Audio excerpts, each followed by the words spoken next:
Assalamu alaikum dear students, I'm your Sharik sir from the faculty of chemistry and right now हम यहाँ पे NFTS का और एक चैप्टर स्टार्ट कर रहे हैं that's of the class 12th और चैप्टर है chemical kinetics one of the most important chapter है आपका। बेसिकली इस चैप्टर में थ्योरेटिकल क्वेश्चंस भी आते हैं, न्यूमेरिकल्स भी आते हैं, लेकिन जो भी क्वेश्चन आएगा that question is point precise, you can solve it is as soon as possible.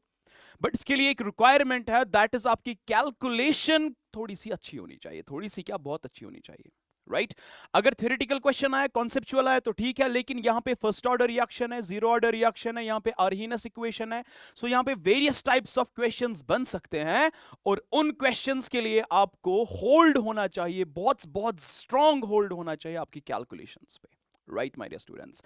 अब यहां पे मैंने ये लेक्चर प्रिसाइज किया है क्योंकि मैं आपका टाइम ज्यादा वेस्ट नहीं करना चाहता हूं। I'll keep it as precise as possible, as simple as possible, and try to cover each and every concept in this chapter in all the questions that I will discuss here, right? चलिए start करते हैं अपने question number 1 से। For the reaction 2 times N2O5 gives 4 times NO2 plus O2, the rate of reaction can be expressed in terms of time and concentration by the expression. जब भी हम rate of reaction निकालते हैं, rate of reaction किसके बराबर होता है my dear students? It is plus minus 1 upon stoichiometric coefficient change in concentration, या तो मैं ऐसे लिखूंगा minus times 1 upon stoichiometric coefficient change in concentration of reactants divided by change in time, और ये बराबर होता है plus 1 upon stoichiometric coefficient change in concentration of products divided by change in time. यहां पे मैंने dr बाई dt लिखा है, आप डेल्टा भी लिख सकते हो, राइट? इंस्टेंटेनियस एंड एवरेज, उसमें कोई खास फर्क नहीं है, राइट? चलिए अगर मैं इस वाली एक्सप्रेशन को देख लूं, अगर मैं यहां पे देखूं इसकी रेट ऑफ रिएक्शन कितनी आएगी, रेट ऑफ रिएक्शन किसके बराबर आएगी? इट विल बी, अगर N2O5 मेरा रिएक्टेंट है, ये मेरा प्रोडक्ट है, ये भी मेरा प्रोडक्ट है, राइट माय डियर स्टूडेंट्स। तो यहां पे मैं लिखूंगा minus 1 upon stoichiometric coefficient, that is minus 1 upon 2 change in concentration of reactant, that is N2O5 divided by change in time, right? Change in concentration divide by time, change in time, या is equal to, या मैं लिख सकता हूं in terms of product में क्या लिख सकता हूं? Plus times 1 upon stoichiometric coefficient plus 1 upon stoichiometric coefficient, that is 1 upon 4 change in concentration of NO2 with respect to change in time। या तो ये लिख सकता हूं, और ये बराबर आएगा in terms of O2 क्या लिख सकता हूं? O2 का stoichiometric coefficient 1 है, 1 upon 1 तो 1 ही हो गया। It will be change in concentration of O2 divided by change in time। अब यहां पे प्लस बिकॉज NO2 और O2 मेरा प्रोडक्ट है, यहां पे माइनस बिकॉज ये मेरा रिएक्टेंट है। So this will be my expression for rate of reaction. If you can tally from here, option number 2 is your correct option. Absolutely fine, right? चलिए as precise as possible. Reason का question है, तो याद रखिए आपके exam में बहुत सारे क्वेश्चंस आने वाले हैं जो स्टेटमेंट बेस्ड होंगे, ट्रू फॉल्स होंगे, या तो असर्शन रीजन होंगे, राइट? चलिए, all radio active substances disintegrate follow first order kinetics. Yes, जो भी रेडियो एक्टिव सब्सटेंस है उनका जो डिके है, it always follows the first order kinetics, वो सारी फर्स्ट ऑर्डर रिएक्शंस होती है। सो दैट मींस असर्शन मेरा क्या है? असर्शन मेरा करेक्ट है, right? half life of first order reaction is independent to the initial amount of reactant। अगर मैं first order reaction का half life निकालूं, वो बराबर आता है 0.693 और natural logarithm of 2, that is ln of 2, ln of 2, और उसका वैल्यू कितना आता है? 0.693 divided by k, that is rate constant. यहां पे अगर आप देखेंगे, यहां पे कहीं पे इनिशियल कॉन्सेंट्रेशन नहीं है, that means this T half life is independent of initial concentration, right? So इसका मतलब ये भी मेरा सही है, लेकिन यहां पे ये काइनेटिक्स के बारे में बात कर रहा है कि ये जो रेडियो एक्टिव सब्सटेंसेस है ये कौन सा काइनेटिक्स फॉलो कर रहे हैं, लेकिन यहां पे ये बात कर रहा है relationship between half life and initial amount of reactants. So अगर असर्शन भी सही है, रीजन भी सही है, लेकिन reason is not the correct explanation of assertion. Reason किसी भी तरीके में असर्शन को एक्सप्लेन नहीं कर रहा है, बात सही है my dear students. So that means both A and R are correct, but R is not the correct explanation of A. Option number 2 is the correct option. Absolutely perfect my dear students, right? चलिए, rate law of the reaction, अगर ये reaction है A plus B gives C plus D, A plus मेरा reactant है और C और D मेरे products है. अब इसकी जो रेट लॉ एक्सप्रेशन है, ये जो रेट लॉ एक्सप्रेशन है वो क्या है? That is rate is equal to K A raise power 1, यानी कि rate is directly proportional to concentration of A and raise power 1. That is linearly. अगर मैं इसका ग्राफ बनाऊंगा ना, रेट और कॉन्सेंट्रेशन में लीनियर होगा बिकॉज पावर 1 है, पावर 1 है. राइट माय डियर स्टूडेंट्स, अब मुझे बोलना है कौन सा सही है. डबल्ड रेट डबल हो जाएगी on doubling the concentration of B. अब यहां रेट तो बी पे डिपेंड ही नहीं कर रही है ना, तो यहां पे बी को डबल करो, हाफ करो, ट्रिपल करो, रेट पे कोई फर्क पड़ने वाला नहीं है. तो ये तो मेरा सही नहीं है. अगर यहां पे रेट डिपेंड करती है on the concentration of A and A का पावर 1 है, लीनियर है, दैट मींस अगर आप यहां पे कंसेंट्रेशन को डबल कर दोगे, यहां पे रेट भी डबल हो जाएगी बिकॉज इट यहां पे पावर है 1, लीनियर है ये, linear. Right my dear students, perfect. अगर मैं यहां ए को ट्रिपल कर दूं, रेट भी ट्रिपल हो जाएगी. अगर मैं यहां को ए कंसेंट्रेशन ऑफ ए को हाफ कर दूं, यहां रेट भी क्या हो जाएगी? हाफ हो जाएगी. It will follow this trend. Perfect, as simple as that. So इसका मतलब है, चलिए दूसरा देखते हैं.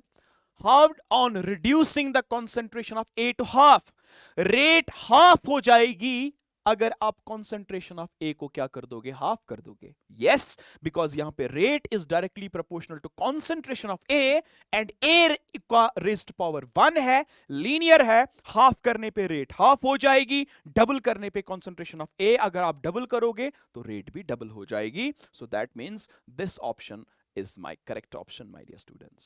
Absolutely perfect, right? Every concept we will try to cover in this lecture as simple as possible, as precise as possible. The rate of gaseous reaction is given by the expression. आपको जो rate दी गई है वो rate दी गई है K, A का square है और B का क्यूब है, right? The volume of reaction vessel is reduced to 1/2, यानी कि वॉल्यूम को हाफ कर दिया गया है. हमें बोला गया है what will be the reaction rate as compare to original. अगर ये मेरी ओरिजिनल रेट है, राइट? सो यहां पे लिखा गया है ओरिजिनल जो नई रेट बन जाएगी दैट इज 1/8 टाइम्स ए है यहां पे ओरिजिनल रेट. ठीक है, चलिए मैं ओरिजिनल रेट को ए का नाम देता हूं. सो ए मेरा है के ए का स्क्वायर बी का क्यूब. लेकिन अगर आप वॉल्यूम को हाफ कर दोगे ना, आपको पता है कॉन्सेंट्रेशन किसके बराबर होता है? It's moles per litre. That is moles per litre, right? अगर आपने वॉल्यूम को हाफ कर दिया, यहां पे जो कॉन्सेंट्रेशन है, मैंने यहां पे स्क्वायर ब्रैकेट लिखा because square bracket is concentration. अगर यहां पे मैंने कॉन्सेंट्रेशन को चलो C से मान लिया, या मैं कॉन्सेंट्रेशन को ऐसे स्क्वायर ब्रैकेट लिखूंगा, concentration is inversely proportional to volume.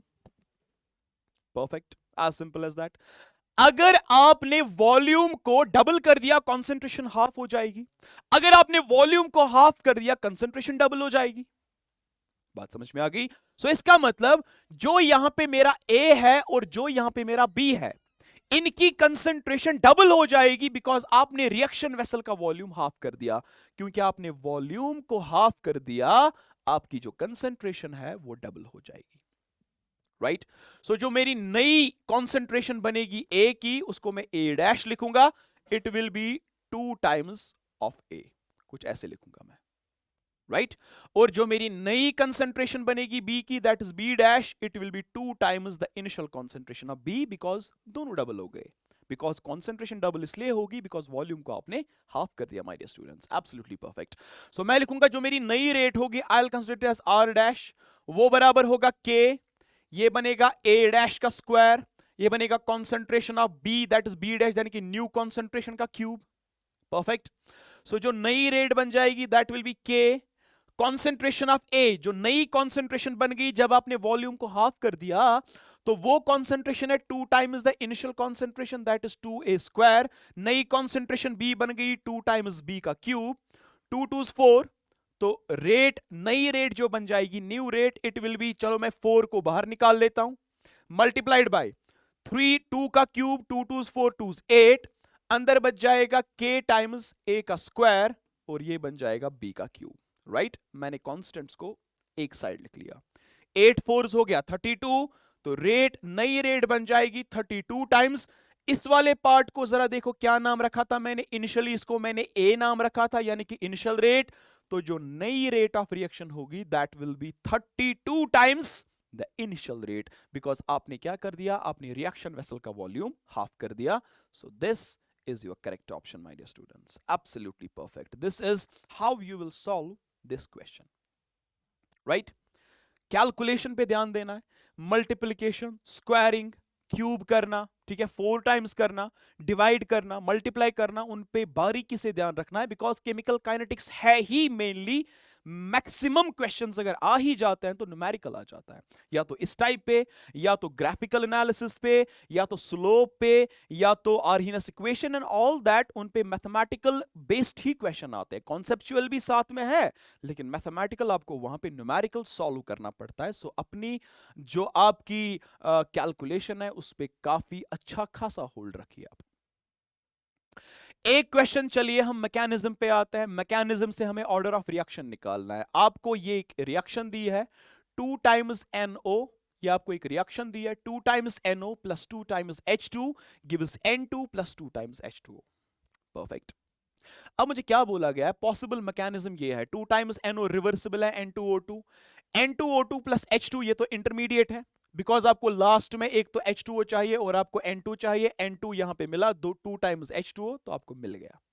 लेकिन मुझे इस मैकेनिज्म से ऑर्डर ऑफ रिएक्शन निकालना है, ठीक है। ये तो और एक टाइप है क्वेश्चन का, क्योंकि मैं हर एक पैटर्न पे कम से कम आपको एक एक क्वेश्चन तो दिखा ही दूंगा, minimum 1 question on every pattern that is possible. I told you इस वक्त आपका टाइम बहुत ही इंपॉर्टेंट है। I will try to cover each and every concept in this lecture as simple as possible, as precise as possible, right. चलिए, अगर मैं यहां पे लिखूं, यहां पे जो रेट ऑफ रिएक्शन होगा as according from the main reaction, वो होगा rate will be K times concentration of NO, लेकिन रेट स्टोइशियोमेट्रिक कोएफिशिएंट पे डिपेंड नहीं करती है, right. So it will be K NO times A, और मैं लिखूंगा यहां पे H2 टाइम्स B।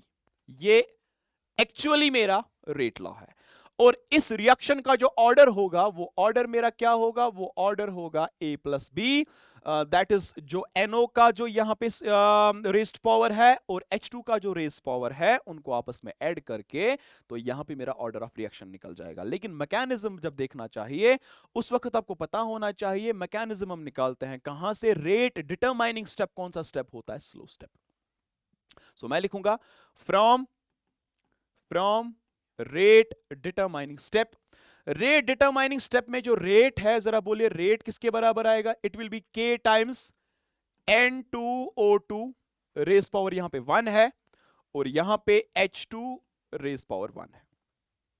अब जो आपका मेन रेट लॉ है और rate law from the rate expression from the rate determining step, उनको आपस में कंपेयर कीजिए। अब देखिए यहां पे NO है, आपको चाहिए NO, लेकिन यहां पे N2O2 है, यानी कि ये मेरा इंटरमीडिएट है, ये मेरा इंटर IMD, ये मेरा इंटरमीडिएट है। लेकिन यहां पे आपको ऊपर H2 चाहिए, यहां पे भी H2 है, H2 का रेस पावर 1 है, सो दैट मींस आपको B का वैल्यू ऑलरेडी 1 मिल गया। लेकिन मसला यह है कि आपको अब यहां पे NO का जो रेस पावर है वो आपको चाहिए, आपको A चाहिए, लेकिन यहां तो NO है ही नहीं, यहां पे तो N2O2 है। अब आपको रेट लॉ की एक्सप्रेशन में फ्रॉम द स्लो स्टेप जो आप निकालते हो, अगर उसमें इंटरमीडिएट होगा, आपको पहले उस इंटरमीडिएट को एलिमिनेट करना पड़ता है, राइट। इंटरमीडिएट को एलिमिनेट करने के लिए अब बाकी फास्ट वाले स्टेप, रिवर्सिबल स्टेप जो होगा उसका अब यूज करेंगे। आप देखिए N2O2 किस वाले स्टेप में है, N2O2 पहले वाले स्टेप में है, और इस वाले स्टेप में NO भी है। बात समझ में आ गई। तो मुझे यहां पे NO चाहिए, तो मैं यहां पे इक्विलिब्रियम कांस्टेंट यूज करके, बिकॉज ये रिवर्सिबल रिएक्शन है, आई विल कंसीडर कि ये रिएक्शन इक्विलिब्रियम पे है, के इक्विलिब्रियम निकाल के मैं यहां पे NO का वैल्यू निकाल दूंगा और N2O2 को रिप्लेस कर दूंगा। सो मैं लिखूंगा फ्रॉम रिएक्शन नंबर फर्स्ट, मैं इसको रिएक्शन नंबर 1 लिखूंगा, this is 2 and this is 3. Reaction number first, अगर ये रिवर्सिबल रिएक्शन है तो इसका इक्विलिब्रियम कांस्टेंट के क्यों किसके बराबर आएगा, concentration of N2O2 divided by concentration of NO, और NO का क्या हो जाएगा square. Therefore concentration of N2O2 बराबर आएगा K equilibrium multiplied by concentration of NO, और NO का हो जाएगा स्क्वायर. राइट अब मुझे यहां पे कॉन्सेंट्रेशन ऑफ N2O2 ही चाहिए, वो बराबर है K इक्विलिब्रियम कांस्टेंट है इनटू NO का स्क्वायर, और मुझे NO ही चाहिए बिकॉज मेन एक्सप्रेशन में मुझे NO चाहिए और H2 चाहिए. H2 तो आ गया. अब मैं इसको यहां पे पुट करूंगा तो यहां पे रेट किसके बराबर बनेगा, ये बनेगा K multiplied by K equilibrium into NO का square into H2 raise power 1. ये भी कांस्टेंट, ये भी कांस्टेंट, कांस्टेंट को मल्टीप्लाई करेंगे कांस्टेंट, वो भी कांस्टेंट बन जाएगा, K डैश लिखूंगा मैं, ये बनेगा NO का स्क्वायर, ये बनेगा H2 रेज पावर 1. आपको चाहिए भी था रेट की मेन एक्सप्रेशन में, आपको चाहिए था NO आ गया, H2 आ गया. आपने यहां पे पहले स्लो स्टेप का यूज किया, फिर इंटरमीडिएट को रिप्लेस किया, जो यहां पे रिवर्सिबल रिएक्शन होगी, फास्ट होगी, रिवर्सिबल होगी, इक्विलिब्रियम कांस्टेंट लगा के आपने यहां पे N2O2 को रिप्लेस किया.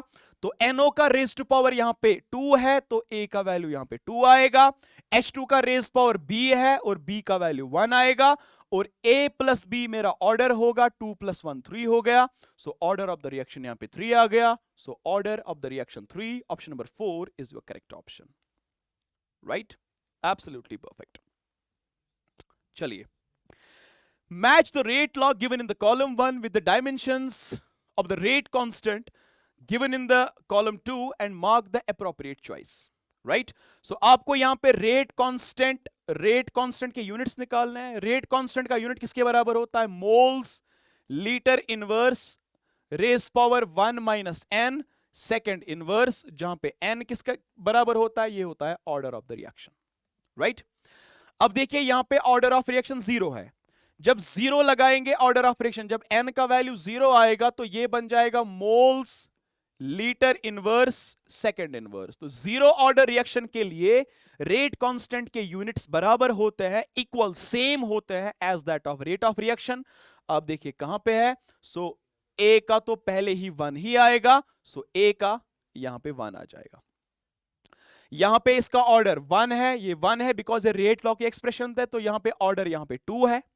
राइट अगर ऑर्डर 2 आया, अगर n का वैल्यू 2 आया तो ये बन जाएगा mole litre inverse raise power 1 minus 2 हो गया -1 सेकेंड इनवर्स, मोल ये बनेगा मोल रेज पावर -1 लीटर -1 हो गया +1 सेकेंड हो गया इनवर्स, तो ये बनेगा mole -1 litre raise power 1 second inverse, तो B का 2 आ जाएगा. राइट कोई ऑप्शन है जहां पे A को 1 है B को 2 है, 2 ऑप्शंस है, ये और ये. इसके बाद ये वाला देखेंगे, या तो D वाला देखेंगे, D को तो रेज पावर 1 ही है, फर्स्ट ऑर्डर रिएक्शन है, तो n का वैल्यू 1 है, n का वैल्यू 1 है, तो ये बनेगा मोल लीटर इनवर्स, ये बनेगा 1 माइनस 1 हो गया 0, ये बनेगा second inverse, mole anything raise power 0 is 1, तो यहां पे फर्स्ट ऑर्डर का rate constant it's only second inverse, तो D का आएगा 3, और इसका मतलब C का क्या आएगा 4, सो A1 B2 C4 D3, that is option number 4 is the correct option. आप यहां पे n का वैल्यू 3/2 लगा सकते हो, सो वो बन जाएगा 1 माइनस 3/2, वो बन जाएगा -1/2, और वो बन जाएगा लीटर रेज पावर 1/2, मोल रेज पावर -1/2, और सेकंड का हो जाएगा inverse. Right, so option number 4 is the correct option. Fill in the blanks by choosing the correct option. Order of reaction is dash of the powers to which the concentration terms are raised, experimentally determined rate equation.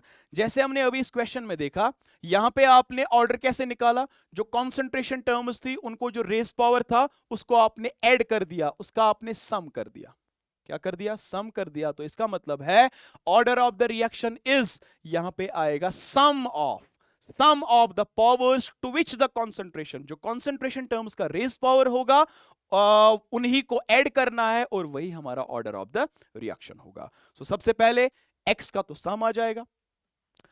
The unit of first order constant is, तो यहां पे first order reaction थी, देखिए D D का 3 आया। First order reaction के लिए rate constant का यूनिट आता है सेकंड इनवर्स, तो यहां पे जो ये y है इस y का आएगा second inverse, right. The unit of first order rate constant when the concentration is measured in terms of pressure and time is in minutes is z। अगर यहां पे टाइम मिनट्स में लिया गया, बिकॉज k फर्स्ट ऑर्डर के लिए होता है टाइम रेज पावर -1, फिर आप टाइम को सेकेंड्स में ले लो, फिर आप टाइम को मिनट्स में ले लो, मिनट रेज पावर -1 या तो r रेज पावर -1। यहां पे बाकी कोई भी ना मोल्स पर लीटर आएगा ना प्रेशर का एटमॉस्फेयर आएगा, यहां पे rate constant of first order reaction में खाली टाइम का इनवर्स आएगा। सो यहां पे अगर आपने टाइम को मिनट में ले लिया तो z का वैल्यू यहां पे मिनट इनवर्स आ जाएगा। So some second inverse minute inverse, right. Option number 4 is your correct option, absolutely perfect, right. The expression to calculate the time required for completion of zero order reaction। Zero order reaction अगर मेरे पास है, अगर मेरे पास zero order reaction है, zero order reaction के लिए जो T half life है that is initial concentration divided bye 2 times K, right. और जीरो यानी कि T हाफ लाइफ होता है T 50%, राइट। लेकिन अगर आपको जीरो ऑर्डर रिएक्शन के लिए 100% कंप्लीशन टाइम निकालना है, that will be initial concentration divided by K। These are the two expressions जो आपको याद रखने हैं। ये है T 50%, ये है T 100%, my dear students। अब यहां पे इसने initial concentration को R नॉट लिखा, मैंने A नॉट लिखा, तो T 100% for zero order reaction will be R not divided by K। R naught divided by K, option number first is your correct option। Every theoretical concept, every numerical concept will be, every formula will be covered in these questions, right? चलिए question number 9 देखते हैं। अब यहां पे बोला गया है observe the given graphs carefully which are the following which are the given orders और shown by the graphs respectively.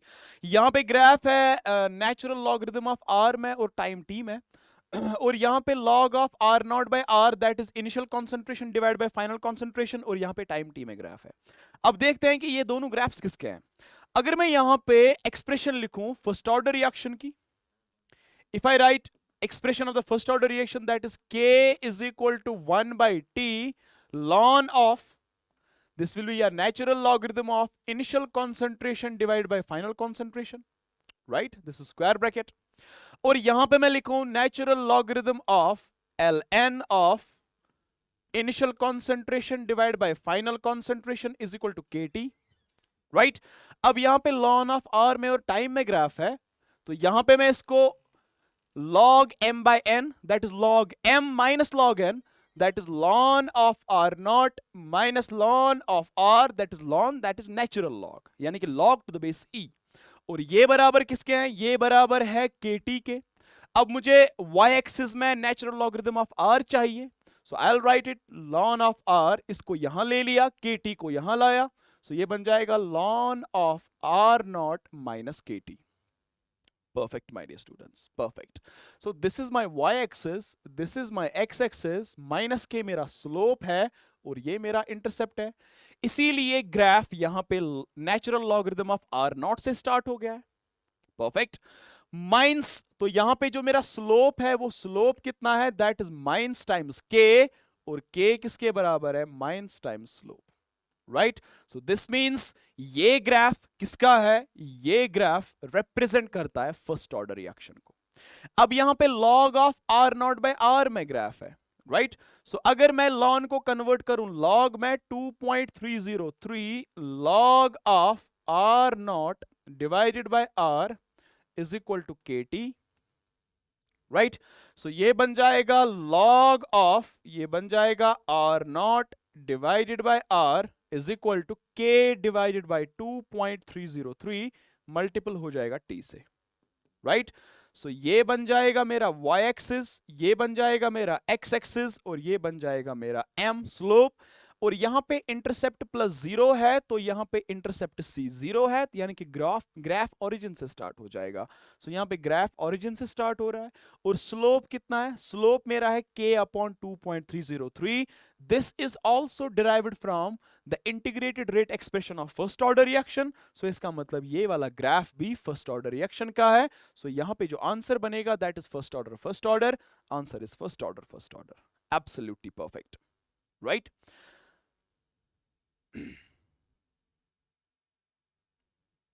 चलिए, सो यहां पे नेक्स्ट क्वेश्चन की तरफ आते हैं। A first order reaction takes 40 minutes for 30% decomposition, यानी कि 40 मिनट लगते हैं फर्स्ट ऑर्डर रिएक्शन को 100% में से 30% डिकम्पोज हो जाता है, बचता है पीछे कितना, पीछे बचता है 70%। ठीक है, अभी यानी कि फाइनल कॉन्सेंट्रेशन 70% है, डिकम्पोज कितना हुआ है 30%। What will be the T half life? अगर ये फर्स्ट ऑर्डर रिएक्शन है तो टी हाफ लाइफ किसके बराबर आना चाहिए, वो बराबर आना चाहिए 0.693 डिवाइडेड बाय के, राइट। लेकिन मुझे यहां पे के का वैल्यू नहीं पता है। फर्स्ट ऑर्डर रिएक्शन के लिए जो के बराबर होता है वो होता है 2.303 अपॉन टी, ये बन जाएगा log of this will be initial concentration divided by final concentration, right. So के किसके बराबर होगा 2.303 डिवाइडेड बाय, ये तो 40 है, डिवाइड बाय 40, और ये बन जाएगा log of R naught, initial concentration चलो मान लेते हैं 100 है। अब 100 में से 30% डिकम्पोज हो गया, बचा कितना पीछे, बचा पीछे 70। अब ये और ये कट जाएगा, this will be log of 10/7, ये बन जाएगा k is equal to 2.303 divided by 40, ये बन जाएगा log ऑफ 7 बन जाएगा, log ऑफ 10/7 बन जाएगा log of 10 minus log of 7। अब log ऑफ 10 कितना होता है 1, सो k बन जाएगा 2.303 डिवाइडेड बाय 40, ये बन जाएगा 1 माइनस log ऑफ 7 होता है 0.85, log ऑफ 8 होता है 0.9, log ऑफ 9 होता है 0.95, log ऑफ 10 1 होता है। सो इसका मतलब यहां पे k का वैल्यू कितना निकलेगा 2.303 डिवाइडेड बाय 40 मल्टीप्लाइड बाय हो जाएगा 0.15। एंड इफ आई कैन सी, अगर आप कैलकुलेट करोगे इसको, मल्टीप्लाई डिवाइड करोगे, इट विल बी 0.008 समथिंग। ठीक है, सो वो तो आप कैलकुलेट कर लोगे। अब यहां पे जब आप k का वैल्यू यहां पे डाल दोगे, so it will be T half life is equal to 0.693 divide by 0.008 something, 8586 आ जाएगा ये। तो मुझे यहां पे दिखाना था, यहां पे आप बेसिकली ये एक्सप्रेशन लाने के लिए आपको k का वैल्यू चाहिए, k का वैल्यू आपको यहां से मिलेगा, उस k को यहां पुट करो और यहां पे t हाफ लाइफ का जो वैल्यू होगा दैट विल बी 77.7, और आपको नियर अबाउट 78 79 भी आंसर आ जाए तो that will B, because calculations आप कभी कभी प्रीसाइज करने के लिए, आप जल्दी करने के लिए आप 1-2 डेसिमल प्लेसेस आगे आ जाते हो ताकि आपकी कैलकुलेशन बहुत जल्दी हो। सो आपका option number 1 is your correct option. Perfect. चलिए, order and molecularity are same for a complex reaction? No.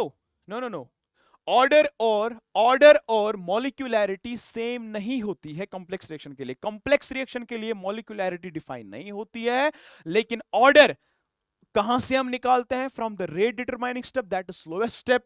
तो असर्शन मेरा रॉन्ग है। Order is determined experimentally, yes, rate law, and is in general molecularity is sum of stoichiometric coefficient of rate determining elementary step, right? molecularity में stoichiometric coefficients को add करते हैं, लेकिन order हम कैसे निकालते हैं, experimentally. So that means reason मेरा करेक्ट है, so assertion is wrong and reason is correct.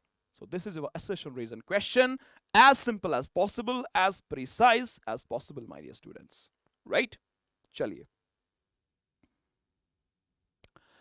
an endothermic reaction with high activation energy for the forward reaction can be shown by। अगर आपको एंडोथर्मिक हो, exothermic हो, अगर आपको ऐसे वाले ग्राफ में डेल्टा H निकालना है, so it's equal to activation energy forward minus activation energy backward. अगर रिएक्शन एंडोथर्मिक होगी, so that means delta H का वैल्यू पॉजिटिव आना चाहिए, that is E forward minus E backward.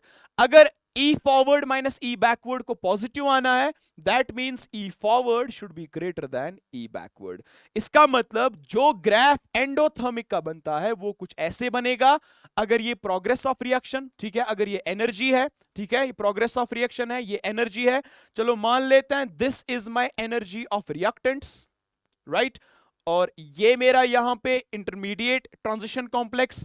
अब यहां से मैं यहां तक ले लेता हूं और यहां पे मेरे क्या बने, यहां पे मेरे प्रोडक्ट्स बने। सो दिस इज ईपी यहां पे, ठीक है। सो ये है एनर्जी ऑफ प्रोडक्ट्स।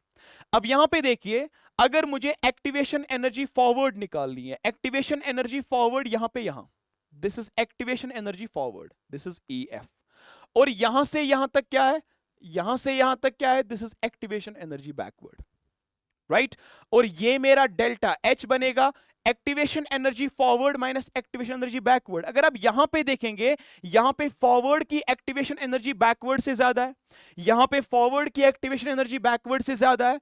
अगर फॉरवर्ड की एक्टिवेशन एनर्जी बैकवर्ड से ज्यादा है, दैट मींस डेल्टा एच का वैल्यू पॉजिटिव आएगा। So this graph will correspond to endothermic reaction. Absolutely perfect my dear students, right. So इसका मतलब यहां पे energy of reactants should be less than energy of products. जब energy of product ज्यादा होगी reactant से, अगर ऐसा वाला ग्राफ आया तो ये एंडोथर्मिक का होगा। So I guess this graph corresponds to only one graph, that is this graph. अगर ये प्रोडक्ट्स है तो यहां मेरे एनर्जी ऑफ प्रोडक्ट्स है और ये मेरा एनर्जी ऑफ रिएक्टेंट्स है। अगर आप देखेंगे energy of product is greater than energy of reactant, तो यहां पे activation energy forward will be greater than activation energy backward. So that means यहां पे डेल्टा एच का वैल्यू पॉजिटिव आएगा। डेल्टा एच का वैल्यू पॉजिटिव आएगा तो रिएक्शन एंडोथर्मिक होगी। सो यहां पे option number 3 is your correct option my dear students, right. चलिए, Which of the following statement is not correct? कौन सी करेक्ट नहीं है? For a zero order reaction, T1/2 is proportional to initial concentration. Zero order के लिए T half life is concentration of A0 divided by 2K. ये मेरा constant है. So T half life is directly proportional to initial concentration. So पहला वाला statement मेरा सही है, मुझे not correct दिखाना है. The relationship between variation of rate constant with temperature, इसको डिराइव किया गया है कहां से? Arrhenius equation से, log K2 by K1, where K2 is rate constant at T2 and K1 is rate constant at T1, EA upon 2.303 R, T2 minus T1 upon T1 into T2. Basically कुछ ऐसे होता है, EA upon 2.303 R multiplied by 1 upon T1 minus 1 upon T2। यहां पे आप confuse नहीं हो। अब इसी को मैंने क्रॉस मल्टीप्लाई करके, जो भी करके, मैंने T2 minus T1 upon T1 into T2 निकाला है। So this is correct. The unit of rate constant for a reaction is mole raised power 1 minus 1 n raised power 1 second inverse, where n is the order of reaction. इससे पहले हमने इसके बारे में question किया है, सो ये भी करेक्ट है। पहले तीन करेक्ट है तो लास्ट वाला रॉन्ग ही होगा फिर। The unit of rate constant changes with the unit of rate of reaction changes with the order of reaction. No, unit of rate constant changes with the order of reaction, but unit of rate of reaction changes with the order of reaction. ये गलत है।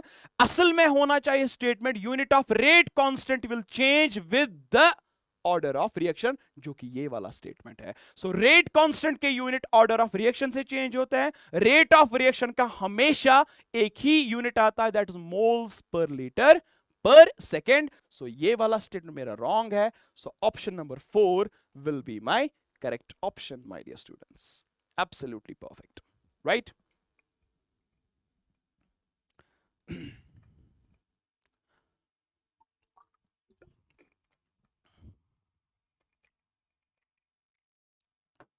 चलिए आगे बढ़ते हैं, आगे बढ़ते हैं।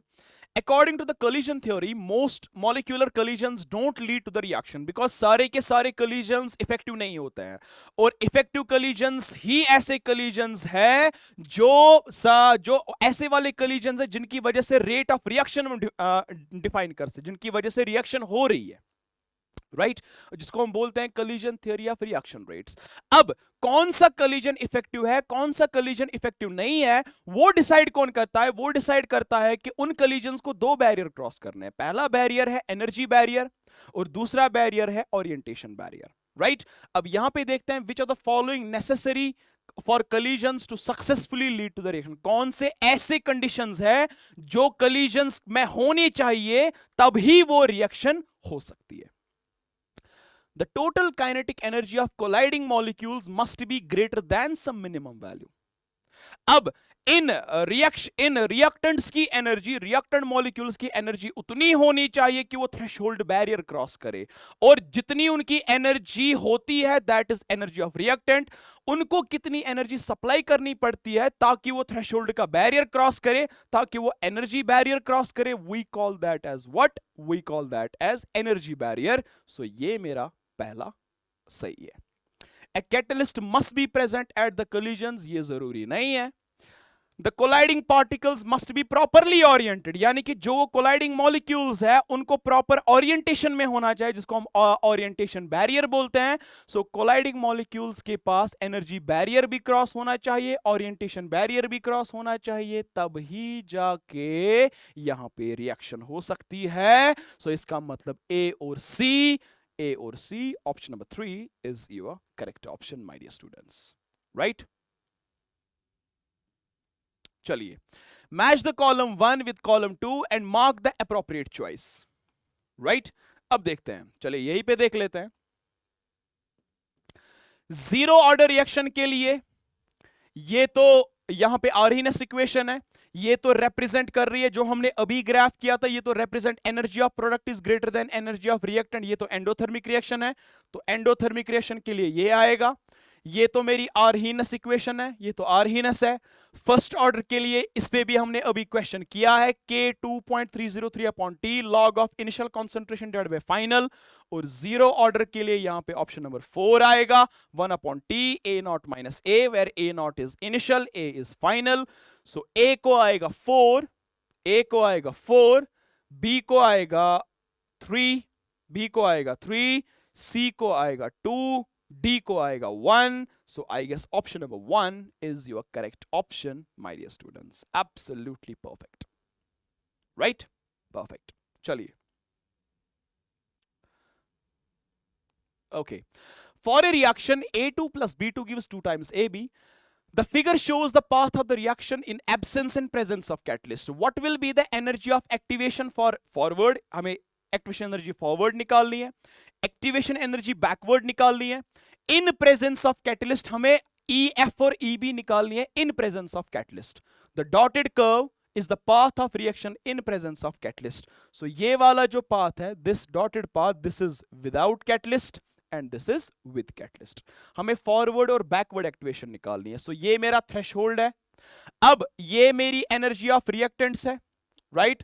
और इन दोनों में कितनी डिफरेंस होगी? That will be E forward. लेकिन ई फॉरवर्ड कब? जब मैंने कैटलिस्ट यूज किया।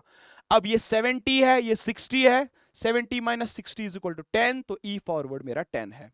ई बैकवर्ड यहां पे है, सो ई बैकवर्ड कितना आया? This will be E backward. अब यहां पे 70 है और यहां पे 50 है, 70 माइनस 50 इज 20। Absolutely fine. लेकिन मुझे डेल्टा एच भी निकालना है। सो डेल्टा एच किसके बराबर होता है? इससे पहले भी हमने किया, डेल्टा एच बराबर है ई फॉरवर्ड माइनस ई बैकवर्ड। ई फॉरवर्ड 10 है, ई बैकवर्ड 20 है, तो माइनस 10 आपका डेल्टा एच आ गया। तो आपके जो ऑप्शंस होने चाहिए वो ऑप्शंस होने चाहिए ई फॉरवर्ड 10, ई बैकवर्ड 20 और delta H minus 10। Option number 4 is your correct option, my dear students. Absolutely perfect, right? चलिए, rate of a general reaction A plus B gives products, ये मेरी reaction है, can be expressed as follows on the basis of collision theory, that is ZAB e raised power minus EA by RT।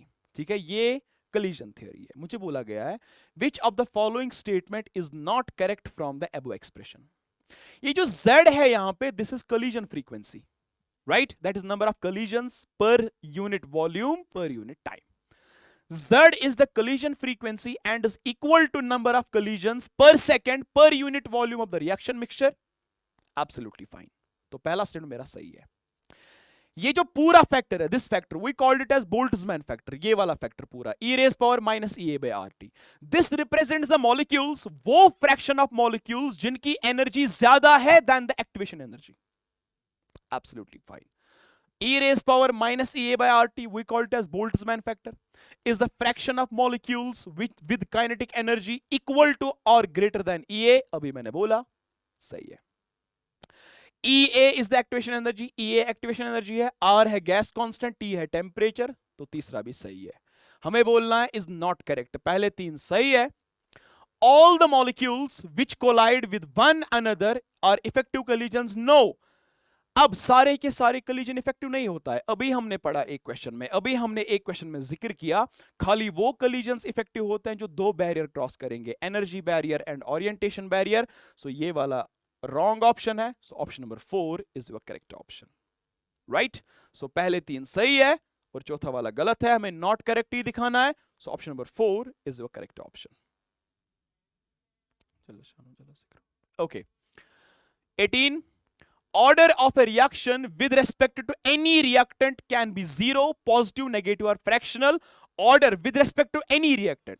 अगर हम overall order की बात करते हैं, overall order negative नहीं आएगा, राइट? लेकिन with respect to any reactant, एक रिएक्टेंट, अगर एक दो तीन रिएक्टेंट होंगे, दो या तीन, एक रिएक्टेंट के रेस्पेक्ट में ऑर्डर नेगेटिव आ सकता है लेकिन ओवरऑल नहीं आ सकता है. लेकिन पॉजिटिव भी आएगा, जीरो भी आएगा, फ्रैक्शनल भी आएगा, नेगेटिव भी आएगा, लेकिन with respect to any one reactant. So पहला वाला आपका सही है. Rate of reaction cannot decrease with increase in concentration of reactant or product. Rate of reaction depends upon the concentration of reactants. Each term raised to power their stoichiometric coefficient, law of mass action. लेकिन आज जो rate law है वो बोलता है each concentration term raised to power जो हम कहां से निकालते हैं, जो हम एक्सपेरिमेंटली निकालते हैं. सो रेट ऑफ रिएक्शन तो कंसंट्रेशन चेंज करने पे डिपेंड करता ही करता है. सो रीजन मेरा गलत है. assertion is right, reason is wrong, assertion is true and reason is false. चलिए. For a first order reaction A gives P, एक first order reaction है. T half life is 10 days. first order reaction है तो T half life मेरा 10 days है. T half life किसके बराबर होता है? T half life बराबर होता है 0.693 डिवाइड बाय K. तो यहां पे K किसके बराबर आएगा? 0.693 divide by T half life यहां पे 10 है, दैट इज 0.0693, और यहां पे डेज है तो ये बन जाएगा days inverse. The time required for 1/4 conversion of A, हमें उतना टाइम देना है जिसमें A 1/4 कन्वर्ट हो जाएगा. अगर मैंने इनिशियल कॉन्सेंट्रेशन 1 ली, ठीक है, सो अगर 1 में से 1/4 कन्वर्ट हो गया, 1/4 कन्वर्ट हो गया, पीछे कितना बचा? पीछे बचा 3/4. इसका मतलब अगर मैंने इनिशियल कॉन्सेंट्रेशन 100% ली, 1/4 का मतलब है 25% कन्वर्ट हो गया है, तो पीछे कितना बचता है? 75%. सो this is my reactant left and this is my initial reactant. हमें उतना टाइम देना है इन डेज जितने टाइम में A 1/4 कन्वर्ट हो चुका होगा. अगर 1/4 कन्वर्ट हो चुका है, दैट इज 25% कन्वर्ट हो चुका है. अगर 25% कन्वर्ट हो चुका है तो हमें बोलना है 25% कन्वर्ट होके बचा कितना? 75%. हमें बोलना है जब 25% कन्वर्ट हो जाएगा या जब 75% बच जाएगा, उस वक्त आपको कितना टाइम लगेगा कि A कन्वर्ट हो जाएगा 25% और पीछे बच जाएगा 75%. राइट? सो अगर मैं फर्स्ट ऑर्डर काइनेटिक्स की इक्वेशन लिखूं, वो बराबर है K is equal to 2.303 divided by T log of initial concentration divided by final concentration. So यहां पे टाइम किसके बराबर बनेगा? 2.303 डिवाइडेड बाय K, ये बन जाएगा log of R0 divided by R. मुझे टाइम ही तो निकालना है. सो T किसके बराबर बना? 2.303 डिवाइडेड बाय, तो यहां पे मैं क्या करूंगा? यहां पे मैं K का वैल्यू दूंगा 0.0693 मल्टीप्लाइड बाय, ये बनेगा log ऑफ ये बनेगा 100 डिवाइडेड बाय 75, बिकॉज आर क्या रिप्रेजेंट करता है? इट रिप्रेजेंट्स, ये रिप्रेजेंट नहीं करता है कितना कन्वर्ट हुआ है, ये रिप्रेजेंट करता है कितना बचा है। अब यहां पे 25 से करेंगे, 25 3s, 25 4s, this will be log 4/3। सो ये बन जाएगा in terms of days, because यहां पे 0.0693 डेज इनवर्स में है।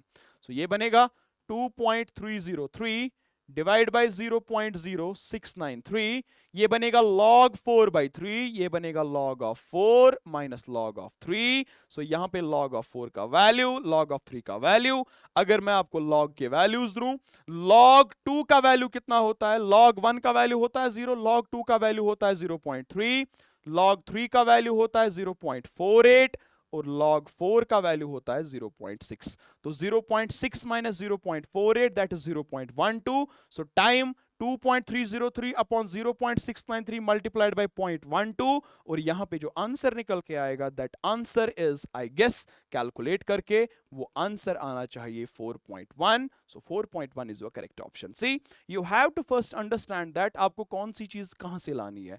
तो जब आपको कॉन्सेप्ट पता होगा, पहले मैं टी हाफ लाइफ से के निकाल लूंगा, फिर उस के को यहां डाल दूंगा, फिर मुझे कन्वर्ट कितना हुआ है, बचा कितना है, ये सारी चीजें जब आप कैलकुलेट कर लोगे तब लास्ट पे आपको कैलकुलेशन, मल्टीप्लिकेशन, डिवीजन करना ही करना है। सो एवरीथिंग एक क्वेश्चन में आपको आएगा ही आएगा, कॉन्सेप्चुअल्स along with the calculations, right? So calculation भी strong करो, along with आपके concepts भी strong होने चाहिए। So option number 2 is your correct option. Okay. For a chemical reaction with rise in temperature by 10 degrees Celsius, rate constant is nearly doubled. Basically rate constant 2 to 3 times हो जाता है, ठीक है? या तो डबल हो जाता है या तो डबल से ज्यादा हो जाता है, राइट? अगर आप 10 डिग्री टेम्परेचर इंक्रीज करोगे so rate constant nearly double हो जाता है, rate of reaction nearly double हो जाती है, या तो डबल से ज्यादा। इसीलिए हम टेम्परेचर कोएफिशिएंट को क्या रखते हैं? 2 to 3। सो असर्शन मेरा सही है। क्यों? वजह क्या है डबल हो जाती है? बिकॉज वो molecules that are capable of effective collisions, वो मॉलिक्यूल डबल हो जाता है।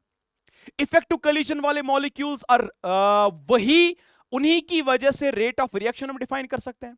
जब वो मॉलिक्यूल जो इफेक्टिव कोलिजन दिखा रहे हैं, जब वो डबल हो जाएगी सो रेट ऑफ रिएक्शन या रेट कांस्टेंट भी डबल हो जाएगा। सो ये इसका रीजन है।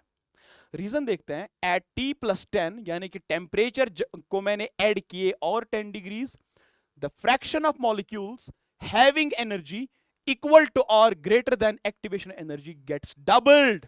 सो जो मॉलिक्यूल्स इफेक्टिव कोलिजन दिखा रहे हैं, जिन मॉलिक्यूल्स की एनर्जी एक्टिवेशन एनर्जी से ज्यादा होगी वो डबल हो जाता है, इसीलिए रेट ऑफ रिएक्शन भी डबल या डबल से थोड़ा ज्यादा हो जाता है। सो रीजन भी करेक्ट है, and reason correctly explains the assertion. So option number 1, both assertion and reason are true, and reason is the correct explanation of assertion. This is your correct option, my dear students. Right? चलिए,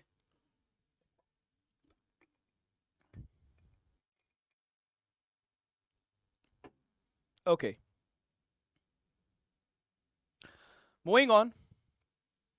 If 50% of a reaction occurs in 100 seconds, यानी कि t half life, यानी कि t 50%, वो कितना है? 100 seconds, right?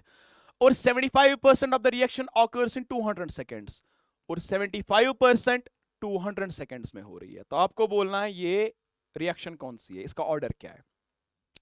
अगर मैं 75 को देखूं 200 है, टी हाफ लाइफ को देखूं 100 है, सो क्या मैं इसको लिख सकता हूं अगर 100 को मल्टीप्लाई 2 करेंगे तो 200 बन जाएगा। That means 75% is 2 times T 50%, यानी कि एक ऐसी रिएक्शन है जिसके 75% कंप्लीट होने को उतना टाइम लगता है, that is 2 times the half life of that reaction. और ये वाला एप्लीकेबल है किसके लिए? It is applicable for first order reaction. For a first order reaction T 75% is 2 times T 50%, and T 87.5% is 3 times T 50%, right? So this is only applicable for first order reaction. तो I guess इसका order 1 आना चाहिए, my dear students. Absolutely perfect, perfect, right? 2 lines में answer. Swiftly. चलिए,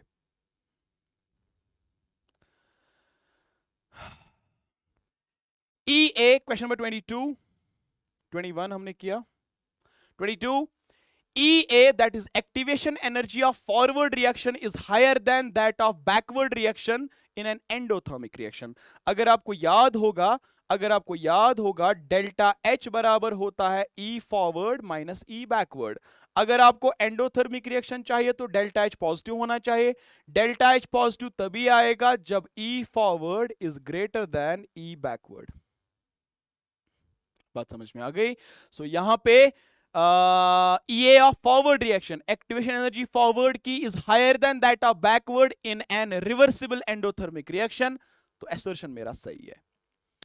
Increasing the temperature of substance increases the fraction of molecules which collide with energies greater than EA। अभी देखा हमने, अगर आप टेम्परेचर को बढ़ाते हो रेट ऑफ रिएक्शन बढ़ जाती है। क्यों बढ़ जाती है?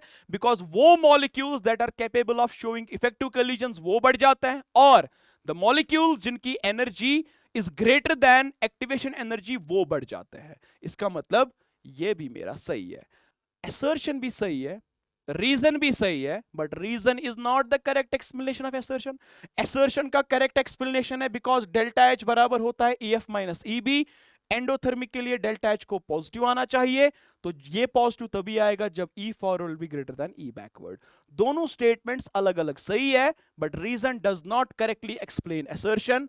तो option number 2 will be your correct option. थोड़ा सा ट्रिकी बन जाता है ये क्वेश्चन, असर्शन रीजन। आपको थोड़ा सा सोचना पड़ता है क्या रीजन असर्शन की करेक्ट एक्सप्लेनेशन है या नहीं, वहां पे थोड़ा सा आपको सोच लानी पड़ेगी, right? Next assertion question, a catalyst increases the rate of reaction without itself undergoing any permanent chemical change। absolutely। Catalyst क्या होता है? जो रेट ऑफ रिएक्शन को इंक्रीज कर देगा, लेकिन उसमें खुद चेंज नहीं आती है, वो खुद रिएक्शन में पार्टिसिपेट नहीं करता है, उसका खाली एक काम होता है, वो रेट ऑफ रिएक्शन को बढ़ा देता है। लेकिन क्यों? कैटलिस्ट क्या करता है? ये एक ऑल्टरनेट पाथ क्रिएट करता है, और वो पाथ जहां पे एक्टिवेशन एनर्जी कम होगी। जब एक्टिवेशन एनर्जी कम होती है, according to Arrhenius equation, rate constant बढ़ जाता है, रेट ऑफ रिएक्शन बढ़ जाती है। सो असर्शन मेरा सही है। A catalyst changes the Gibbs energy, no, wrong, of the reaction and equilibrium constant। नहीं भाई साहब, कैटलिस्ट क्या करता है? ये एक्टिवेशन एनर्जी को चेंज करता है। कैटलिस्ट एक्टिवेशन एनर्जी को लो कर देता है। Perfect, absolutely perfect. रीजन मेरा रॉन्ग है, असर्शन सही है मेरा, रीजन मेरा रॉन्ग है। Assertion is true but reason is false. Option number 3 will be your correct option. ऐसे वाले में जहां पे एक ट्रू एक फॉल्स होता है, वहां पे आपको एक्सप्लेनेशन देखने की जरूरत ही नहीं होती है, right? It's showing some glitch here. Okay, now is the one numerical. Two reactions R1 and R2 have identical pre-exponential factor। अगर मैं Arrhenius equation की बात करूं, Arrhenius equation is K A e raised power minus EA divided by RT। This A is pre-exponential factor। अब reaction 1 और reaction 2 का A same है। Activation energy of R1, पहले वाली रिएक्शन की एक्टिवेशन एनर्जी exceeds, ज्यादा है, to that of R2 by 10 kilojoules per mole। यानी कि रिएक्शन 1 की एक्टिवेशन एनर्जी ज्यादा है रिएक्शन 2 से by 10 kilojoules। दैट मींस अगर मैं पहले वाली रिएक्शन की, that is EA1 minus EA2, अगर मैं पहले वाली रिएक्शन की एक्टिवेशन एनर्जी माइनस करूंगा दूसरे वाले की, वो बन जाएगी 10, बिकॉज पहले वाली रिएक्शन की activation energy is greater then that of second reaction by 10। यानी कि दोनों में डिफरेंस 10 kilojoules का है, दोनों में डिफरेंस 10 kilojoules का है। If K1 and K2 are rate constants for R1 and R2 at 300 Kelvin, आपको ln of K2 by K1 निकालना है। बात समझिए। मैं क्या करूंगा? मैं इस इक्वेशन को रिएक्शन 1 के लिए यूज करूंगा। सो रिएक्शन 1 के लिए K1 बनेगा A e raised power minus EA1 divided by RT, because T भी सेम है, R तो कांस्टेंट है, A भी सेम है, और R2 के लिए मैं लिखूंगा K2 is equal to A E raise power minus E A two divided by R T, because दोनों का टेम्परेचर सेम है। मुझे क्या निकालना है? मुझे निकालना है ln of k2 by k1। मुझे ln of k2 by k1 निकालना है, dividing second equation by first equation. So मैं लिखूंगा k2 by k1 is equal to, ये बनेगा a e raise power minus E A two divided by R T whole divided by A E raise power minus E A one divided by R T. A और A cancel हो गया, सो ये बन जाएगा k2 divided by k1 और ये बन जाएगा e रेज पावर। अब देखिए, अब ये नीचे है माइनस में, ऊपर जाके प्लस में हो जाएगा। This will be e a1 divided by R T, और यहां पे क्या होगा? यहां पे मल्टीपल होगा e minus e a2 divided by R T, because नीचे डिवाइड में था, ऊपर मैंने लाया तो यहां पे माइनस e a1 को प्लस e a1 हो गया। bases are same, powers are added. This will be k2 divided by k1 e, this will be e rt और rt कॉमन है, rt और rt कॉमन है, सो ये बन जाएगा e a1 minus e a2, right.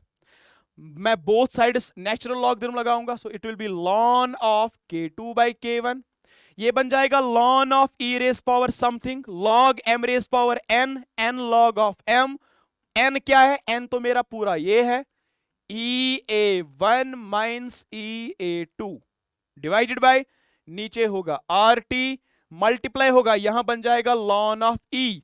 ln of e कितना होता है? वो 1 के बराबर होता है। लेकिन अगर मैं लिखूंगा natural logarithm of k2 by k1, e1 minus e2 तो 10 किलो जूल्स के बराबर है, तो मल्टीपल करूंगा 1000 से जूल्स में कन्वर्ट करूंगा, डिवाइड बाय r का वैल्यू तो 8.314 दिया है, लेकिन न्यूमेरिकल में आप इसको 25/3 भी ले सकते हैं, मल्टीप्लाई टेम्परेचर तो 300 है और ln e 1 के बराबर है, सो ये बन जाएगा 300, ये 20 cancel, right. So it will be ln of k2 by k1, it will B 10 10s 100, 100 नीचे बचा खाली 25, 100 बाई 25 4 के बराबर है, तो ln of k2 by k1 4 के बराबर है। Option number 2 is your correct option. Perfect, absolutely crystal clear, right. कुछ ऐसे इसको सॉल्व कर देना है माय डियर स्टूडेंट्स। चलिए, for a reaction consider the plot of ln k versus 1/t। अगर आप यहां पे ln k वर्सेस 1/t का स्लोप देखते हो, अगर ये मैं कुछ ऐसे दिखाता हूं, ln k is equal to ln of a minus e a divide by r into 1/t, ये कुछ ऐसे इक्वेशन है।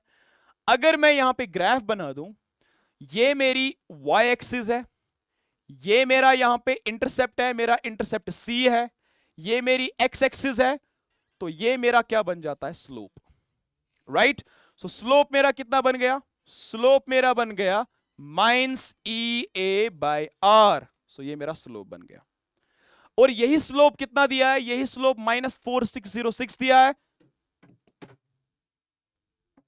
That means minus E A by R, ये स्लोप किसके बराबर है? ये बराबर है -4606, ये और ये कैंसिल हो गया, तो यहां से मैंने ग्राफ से ई ए का वैल्यू निकाला, that is 4606 into are, so ये ई ए का वैल्यू यहां पे निकल गया, right.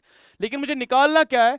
If the rate constant of this reaction 400 kelvin पे rate constant 10 to the power -5 है, मुझे 500 केल्विन पे रेट कांस्टेंट निकालना है।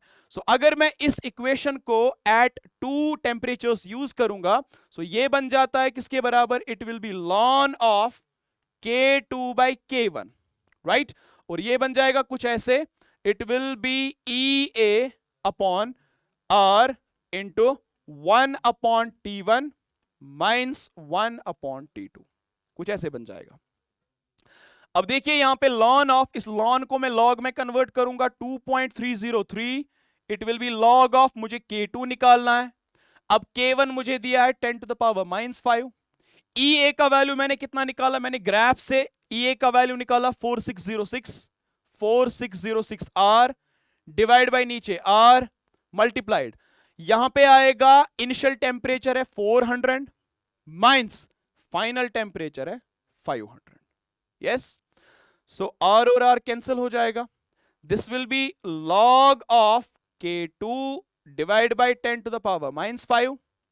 This will be 4606 or 2.303 once 2.303 ये बन जाएगा 2000 मल्टीपल बाय ये बनेगा 500 minus 400 divided by 500 into 400, right. So this will be log of K2 upon 10 to the power minus 5. ये बन जाएगा 2000 multiplied by 100 divided by 500 multiplied by 400, right. So ये 2 0 चले गए. 4 5s 500 500 500 कैंसल, यहां पे 1 आ गया. सो that means log of K2,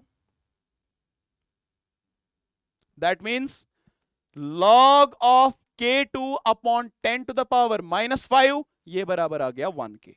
applying anti log on both sides, so ये log टू द बेस 10 है, ये बन जाएगा K2 upon 10 to the power minus 5, ये बन जाएगा 10 to the power 1. So K2 किसके बराबर आया 10 to the power 1 multiplied by 10 to the power minus 5. Bases are same, powers are added, तो K2 आ गया 10 to the power minus 4. So that means rate constant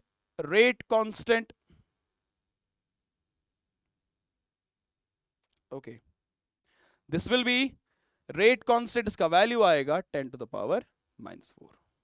absolutely perfect. Question number 26 देखते हैं.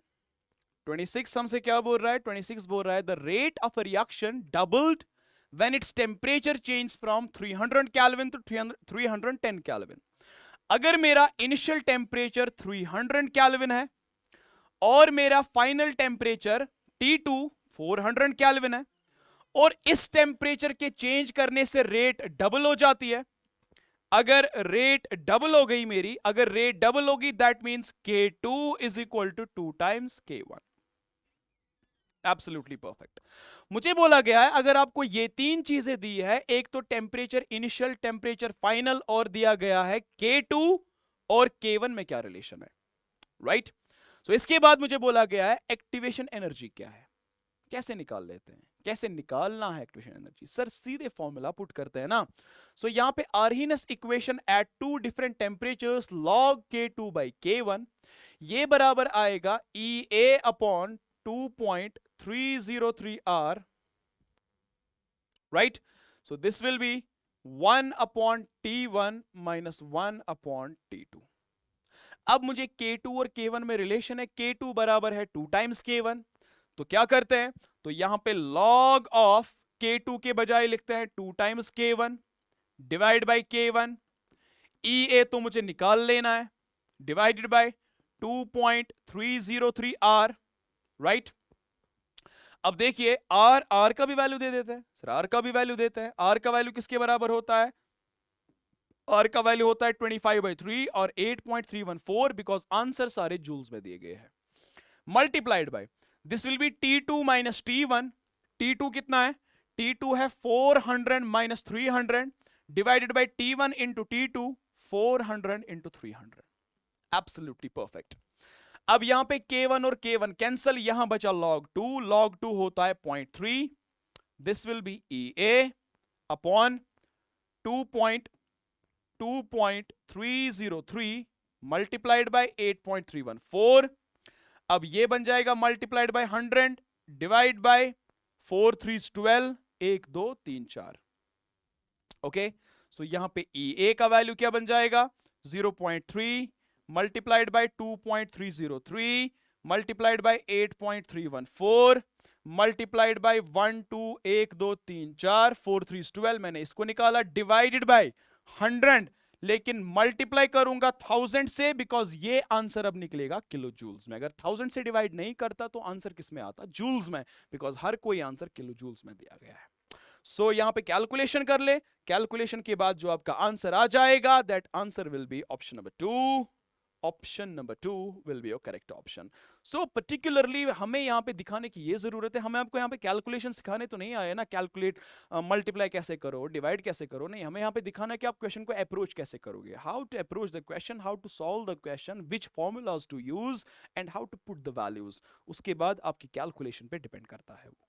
ठीक है. Which of the following statement is incorrect. कौन सी statement incorrect है? A second order reaction must be bimolecular. No. इसका inverse, इसका जो उल्टा है, रिवर्स, वो ट्रू है. एक बाइमोलिक्यूलर एलिमेंट्री रिएक्शन सेकेंड ऑर्डर होनी चाहिए, बिकॉज एक एलिमेंट्री रिएक्शन की जो मॉलिक्यूलैरिटी होती है वही उसका ऑर्डर होता है. लेकिन यह जरूरी नहीं है कि जो सेकेंड ऑर्डर रिएक्शन हो वो जरूरी बाइमोलिक्यूलर होनी चाहिए, बाइमोलिक्यूलर एलिमेंट्री नहीं. सेकेंड ऑर्डर रिएक्शन बाइमोलिक्यूलर एलिमेंट्री हो भी सकती है, नहीं भी हो सकती है. सो जो यहां पे मस्ट भी है, दिस इज रॉन्ग. लेकिन a bimolecular elementary reaction must be second order, yes, because elementary reaction की molecularity उसका ऑर्डर होता है. अब बाइमोलिकुलर है तो मोलिकुलरिटी 2 है, तो ऑर्डर भी 2 ही हो जाएगा, तो ये सेकंड ऑर्डर रिएक्शन बन जाएगी. Perfect. Zero order reaction must be complex reaction. Absolutely zero order reaction कभी भी एलिमेंट्री रिएक्शन नहीं हो सकती है. अगर एलिमेंट्री हुई तो उसकी मॉलिक्यूलरिटी 0 होनी चाहिए. अब जीरो मॉलिक्यूलरिटी वाली रिएक्शन तो है ही नहीं, इसका मतलब जरूरी जीरो ऑर्डर रिएक्शन को कॉम्प्लेक्स होना पड़ता है. और first order reaction may be complex और एलिमेंट्री, जैसे सेकंड ऑर्डर है, may be complex may be elementary. So ये वाला भी सही है, ये वाला भी सही है. सो दैट मींस फर्स्ट वाला ऑप्शन आपका रॉन्ग है. सो आपको इनकरेक्ट ही दिखाना था. Option number 1 is your correct option. चलिए, consider the plots for the type of reaction n times a. यहां पे आपको रिएक्शन दी गई है. अब यहां पे बोला गया ये 3 प्लॉट्स किसके हैं, right? This 3 plots are for what? These 3 plots are for what?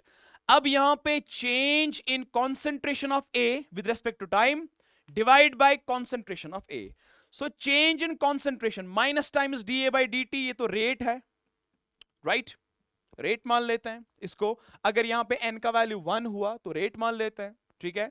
So rate is directly proportional to concentration of A raise power 1. बात सही है. अगर ये वाला सिस्टम आया तो मैं ऐसे लिख सकता हूं, रेट इज इक्वल टू के ए रेज पावर 1. तो यहां पे ऑर्डर क्या आ गया? यहां पे ऑर्डर 1 आ गया, बिकॉज यहां पे एक ही रिएक्टेंट है और इस ग्राफ के हिसाब से इसका ऑर्डर 1 आना चाहिए, राइट? अगर मैं इस वाले ग्राफ की बात करूं, यहां पे कॉन्सेंट्रेशन ऑफ ए में और टाइम टी में है, ठीक है? यहां पे लॉग वॉग तो साथ नहीं है, खाली कॉन्सेंट्रेशन ए है. ये मेरा इंटरसेप्ट है और ये मेरा स्लोप है, स्लोप डिक्रीजिंग है. अगर मैं इस ग्राफ को देखूं, ये किस इक्वेशन से आया है? ये इस वाली इक्वेशन से आया. k is equal to 1 by T, initial concentration that is A naught divide by final concentration after time T, right? अगर मैं इसको आगे पीछे करूं, ये बन जाता है concentration of A is equal to A naught minus K T.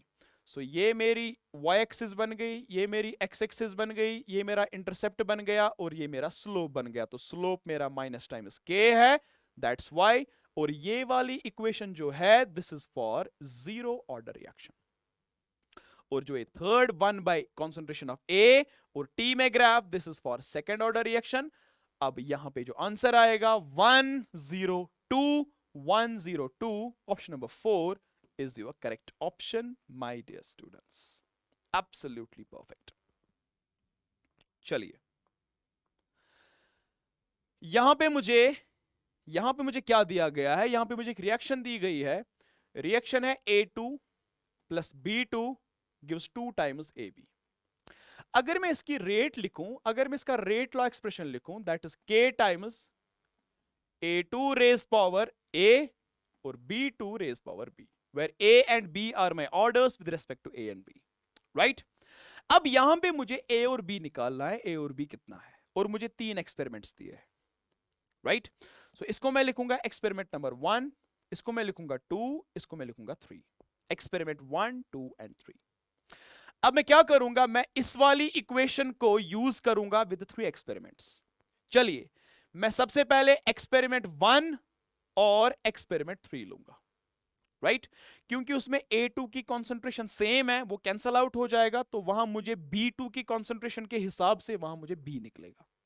अगर मुझे एक्सपेरिमेंट 1 निकालूं, रेट किसके बराबर है? रेट बराबर है 0.04 इज इक्वल टू के कॉन्सेंट्रेशन ऑफ A2। जरा A2 की देखो क्या कॉन्सेंट्रेशन है, 0.2 रेज पावर A, दूसरा 0.2 रेज पावर B, राइट। अब यही इक्वेशन मैं एक्सपेरिमेंट नंबर 3 पे यूज करता हूं, उसकी कॉन्सेंट्रेशन 0.08 इज इक्वल टू के, this will be concentration of A2 that is 0.2 raised power A, and this will be 0.4, this will be raised power B। ये मेरे दो एक्सपेरिमेंट से मैंने ये वाली रेट की इक्वेशन अप्लाई की। Dividing the both equations, K और K cancel, 0.041 0.042, 0.2A 0.2A cancel, यहां बच गया 1/2 इज इक्वल टू, ये बन जाएगा 0.2 0.4 divide by 0.4 raise power, because इसका भी once twos, this will be 1/2 raise power B।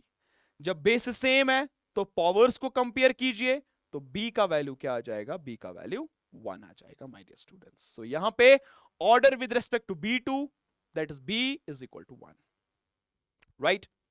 अब मैं यहां पे मुझे A2 का जो पावर है that is order of reaction with respect to A2, यानी कि मुझे A निकालना है। अब मैं वो दो एक्सपेरिमेंट्स यूज करूंगा जहां B2 की कॉन्सेंट्रेशन सेम होगी, that is 2 and 3। So experiment 2 and 3, right. चलिए एक्सपेरिमेंट 2 की बात करते हैं। रेट बराबर है 0.04 K टाइम्स A2 की concentration 0.1 raise power A, B2 की concentration 0.4 raise power B, right.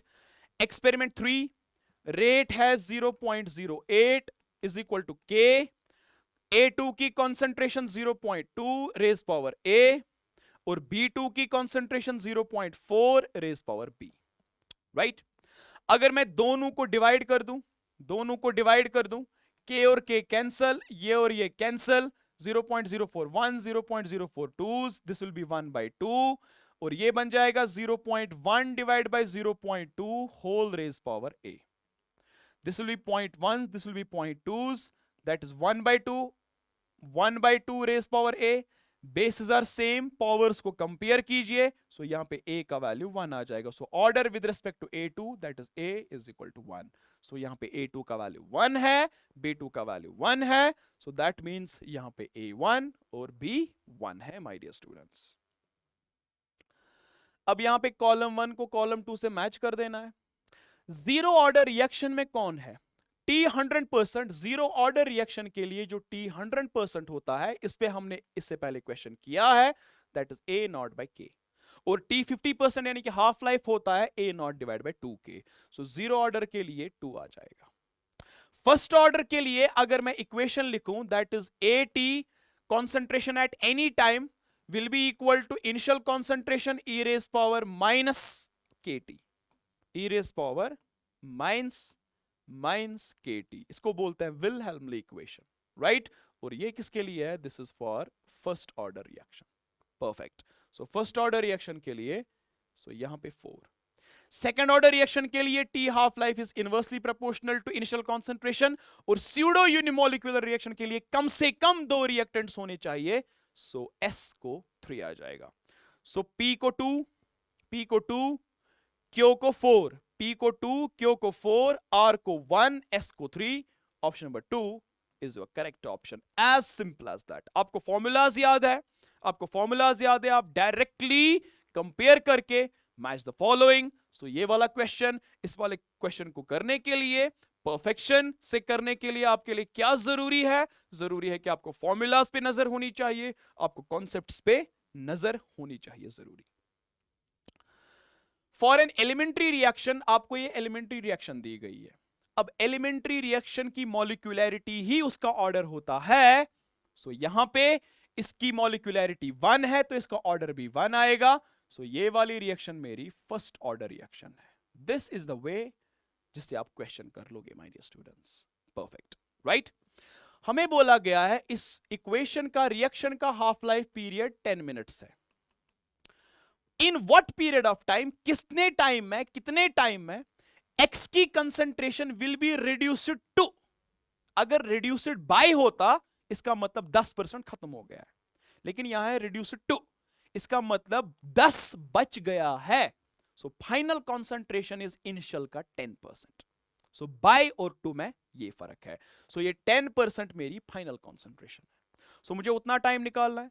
So first order के लिए टी, फर्स्ट ऑर्डर के लिए जो टाइम है दैट इज 2.303 डिवाइडेड बाय के log of initial concentration divided by final concentration, right? K का value निकालने के लिए मैं यहां से यूज करूंगा, this will be T half life is equal to 0.693 divide by K। अब K, सो K का वैल्यू किसके बराबर बन जाएगा? K का वैल्यू बन जाएगा 0.693 डिवाइड बाय T हाफ का वैल्यू 10, दिस विल बी 0.0693, ये बन जाएगा minute inverse, because T half life minute में था। उसी वैल्यू को यहां डाल देते हैं my dear students. So time किसके बराबर बनेगा? 2.303 divide by K 0.0693, this will be log of initial concentration को मैं 100% लेता हूं। सो फाइनल कितनी बनेगी? क्या फाइनल 90 है? No, it is reduced to, यानी कि फाइनल कंसेंट्रेशन मेरी 10 है। सो दिस 10 टेंस, log 10 1 हो गया, 2.303 डिवाइड बाय 0.0693। अब k था मिनट इनवर्स में, तो आंसर मिनट्स में आएगा। इसको सॉल्व करके आपका आंसर नियरली अबाउट 33 मिनट्स आ जाएगा। सो 33 minutes is your correct option my dear students. Perfect, absolutely perfect my dear students, right? चलिए आगे बढ़ते हैं। For a reaction A gives B, rate constant ये है, and for X gives Y, rate constant ये है, right? दोनों का A सेम है, प्री एक्सपोनेंशियल फैक्टर सेम है। A1 का नहीं, this is A2, this is A2 here, right? So A1 और A2 का वैल्यू दिया है, EA1 और EA2 का वैल्यू दिया है। मुझे वो टेम्परेचर निकालना है जहां पे K1 K2 के बराबर है, वो टेम्परेचर निकालना है जहां पे K1 K2 के बराबर है। अगर मैं देखूं K1 किसके बराबर है? K1 बराबर है A1 e raise power minus EA1 divided by RT, right? और K2 किसके बराबर है? ये बराबर है A2 e raise power minus EA2 divide by RT। मुझे वो टेम्परेचर निकालना है जहां पे K1 और K2 बराबर है। अगर आप इन दोनों को बराबर करोगे, so equating these two equations, ये बन जाएगा A1 e raise power minus EA1 divided by RT is equal to A2 is into e raise power minus EA2 divide by RT। इसके बाद आप पे डिपेंड करता है आप कैसे सॉल्व करोगे। आपको A1 का वैल्यू दिया है, A2 का वैल्यू दिया है, आपको EA1 का वैल्यू दिया है, EA2 का वैल्यू दिया है, R तो आपको पता ही है, आपको T का वैल्यू निकालना है। तो कर लेंगे। मैं A1 को डिवाइड करूंगा A2 से, e raise power minus EA2 divide by RT, यहां पे मल्टीपल है, यहां पे डिवाइड में हो जाएगा minus EA1 divide by RT, right? A1 का वैल्यू कितना है? A1 का वैल्यू 10 टू द पावर 9 है, डिवाइड बाय A2 का वैल्यू कितना है? 10 टू द पावर 10 है, बराबर। अब ये ऊपर चला जाएगा, ये बन जाएगा e raise power minus EA1 divided by RT multiplied by e raise power minus EA2 divide by RT, लेकिन प्लस, यहां पे plus, sorry, this is, if I can see here, so ये है minus EA2, this is minus EA2, लेकिन minus EA1 ऊपर जाके plus EA1 बनेगा। यहां पे सही है, यहां पे बिल्कुल सही है, ठीक है, बिल्कुल सही। सो क्या हमने सही किया यहां पे? यस, माइनस EA2 ऊपर जाके माइनस EA1 बन जाएगा। 10 to the power 9, 10 to the power minus 10, minus 10 ऊपर जाके बनेगा, ये बनेगा 10 to the power minus 1, right? So ये बन जाएगा यहां पे, if I can see, this will be E, so ये बन जाएगा, bases are same, powers are added, it will be EA1 minus EA2 divide किससे हो जाएगा? सो डिवाइड हो जाएगा यहां पे RT से। बात समझ में आई? बिल्कुल clear my dear students, right? अब यहां पे क्या करेंगे, यहां पे हम अप्लाई करेंगे, applying ln on both sides. ये बनेगा ln of 10 to the power -1, ये बनेगा ln e raise power this log m raise power n, that is n log of m, ये बनेगा EA1 minus EA2 divided by RT, ये बन जाएगा ln of E, right. अब यहां पे ln ऑफ E किसके बराबर आएगा, 1 के बराबर, ये बन जाएगा log m raise power n। यहां पे EA1 का वैल्यू 1200 है, EA2 का वैल्यू 1800 है, तो वैल्यू देते हैं। सो ये बनेगा, ये कुछ ऐसे है, ln 10 टू द पावर -1, ये बनेगा EA1 minus EA2 divided by RT, because ln E 1 के बराबर है। ये बनेगा -1 ln ऑफ 10, ये बनेगा 1200 माइनस EA2, EA2 किसके बराबर है, EA2 बराबर है 1800, डिवाइड बाय हो जाएगा RT से, राइट। सो -1 मल्टीपल ln 10, ln को log में कन्वर्ट करते हैं 2.303 log ऑफ 10, माइनस 1200 माइनस 1800 बन जाएगा सो दिस इज -600 डिवाइडेड बाय, मुझे R का वैल्यू किस में लेना है, R का वैल्यू 2 कैलोरी में लेना है, सो R को 2 मल्टीपल T, सो 2 300, माइनस और माइनस कैंसिल हो जाएगा, log 10 1 के बराबर है, सो T को यहां ले जाओ, ये बनेगा 300 divided by 2.303 and this will be in kelvins, perfect, so this will be your answer। इस टेम्परेचर पे rate constant of two reactions K1 will be equal to K2, so that means option number 3 is your correct option, my dear students, absolutely perfect। If I remember, this question was asked in JEE Mains, बहुत सारे questions इसमें मैंने JEE mains के रखे हैं और उनसे आपकी प्रैक्टिस, कैलकुलेटिव प्रैक्टिस बहुत अच्छी हो जाएगी। चलिए, reaction rate constant given by K is equal to इतना, e रेज पावर, ये हमें बोलना है log K वर्सेस 1/t में क्या ग्राफ आएगा।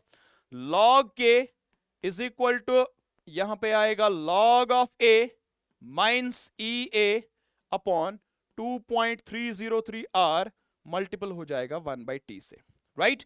अगर मैं इसका ग्राफ बनाऊं, ये आर्हीनस इक्वेशन की लॉग फॉर्म है, this is y, this is c, ये बनेगा मेरा m और ये बनेगा मेरा x। अगर मैं यहां पे ग्राफ बनाऊं, this is 1/t, this will be log of k, right. और यहां पे अगर मैं इंटरसेप्ट देखूं, इंटरसेप्ट यहां से यहां तक मेरा कितना है, that is log of a, और मेरा slope that is minus EA upon 2.303 R, right.